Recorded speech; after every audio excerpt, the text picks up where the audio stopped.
to my channel. Today's video is going to be all about how I made this non-toxic face wash, and if you guys want to learn more about why I kind of want to go more into the non-toxic products for my skin and how I made this, then go ahead and keep watching. I have a feeling this video is going to be very short because making the soap only took me like, I want to say 2 or 3 minutes. Once you have all of the ingredients that you need, it's not going to take you long at all. So it's definitely quick and easy, and my skin has been loving it, and this is what it looks like. So before I go into showing you guys how I made it and talking about the products that are in it and talking about the ingredients that are in it, I did want to mention why I'm kind of wanting to do more non-toxic products on my skin. There are so many risks and factors that go into using toxins or chemicals on your skin. I've definitely learned a lot when it comes to the imbalance of your hormones, and it's insane that a lot of these chemicals can actually imbalance your hormones, and if you're a woman, it is a huge risk in really disrupting your reproductive system and all of that, which is just crazy to think about. And there's so many things you can look up on that, but I will just leave you with that. And it's just insane to think that even though you're not consuming a product like that, it still is going on the biggest organ in your body, which is your skin, when we're using our makeup or skincare. And don't get me wrong, all of my makeup is still pretty like toxic, like with chemicals and everything, but I'm slowly trying to dive into more non-toxic products, especially when it comes to skincare like this face wash. So like I said, there are a lot of crazy chemicals and things when it comes to skincare, and your epidermis, or the skin, is the biggest organ in your body, and it literally absorbs anything that you put on it and goes straight into your bloodstream. Especially when it comes to deodorant, it's kind of weirding me out, the fact that I always and for years was told to use certain deodorants that work so well but are so bad for us. So I'm trying to do that as well when it comes to deodorant and find the right one for myself, but that's a whole another topic. So basically, those are the few reasons why I am talking about non-toxic products. If you want to learn more, let me know in the comments, and maybe I can do more videos about it.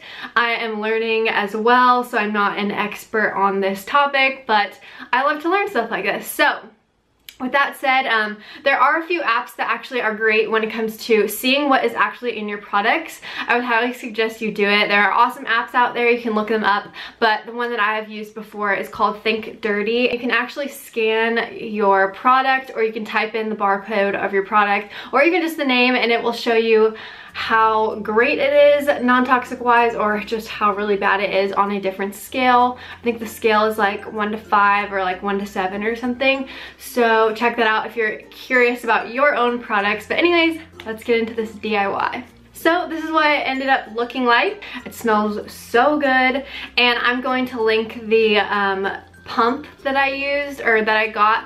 It's from Amazon, and I will link it down below. You definitely want to make sure that you buy a pump that is a foaming soap pump, or else this won't work, because it's supposed to be a foamy consistency when you are pumping it. So I have the ingredients here. I know a few other bloggers have tried this out, and it's pretty much the same recipe everywhere I have seen it.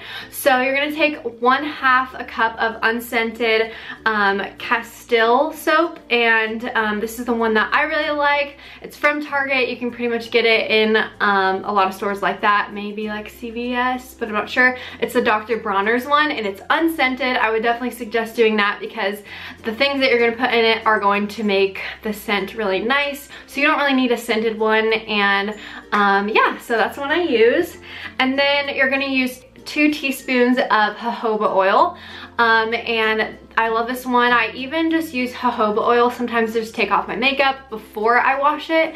So it's a really good cleansing oil. You don't want to use coconut oil. I know a lot of girls do that, but it makes you break out so easily, because it's I think the word is conjunctive oil. I forgot the word, but that's what it is, and it actually clogs pores like a lot of other oils. So you want to make sure that you get a good oil to do that. You don't want to be using castor oil on your skin either. Definitely breaks you out, clogs pores. Jojoba oil will not do that. So anyways, that was a rant.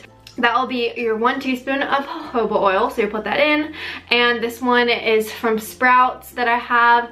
I also really like one from iherb.com, and it's pretty cheap, so it's great, and it goes a long way. And as far as the oils go, you're really gonna wanna use oils that you don't buy from your grocery store. I know a lot of people say like, oh, I get my oils from the grocery store, but actually it is proven that those oils only have like 14% actual oil in there, and then the rest is filled with other stuff that you don't even know what's in there. So for example, my lavender oil from Young Living is 100% lavender oil. There's nothing weird in it, and it's going to have great effects because it's so strong of an oil, because that's all that's in there is lavender, so that's great. I highly recommend Young Living, and they have doTERRA as well. There are plenty of oil companies out there right now on the market that are so great and 100% oil. So if you want to sign up for Young Living, I will put a link down below that you can do that.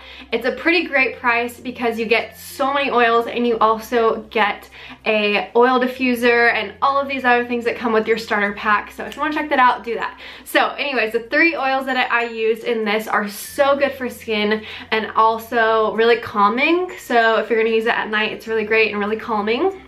So you're going to use 5 drops of frankincense, which is so good for your skin and good at maintaining the breakouts. You're gonna do 5 drops of lavender, which is very soothing, not only to your body and like the way that you're gonna feel when you roll it on your body, but also just really soothing to your skin.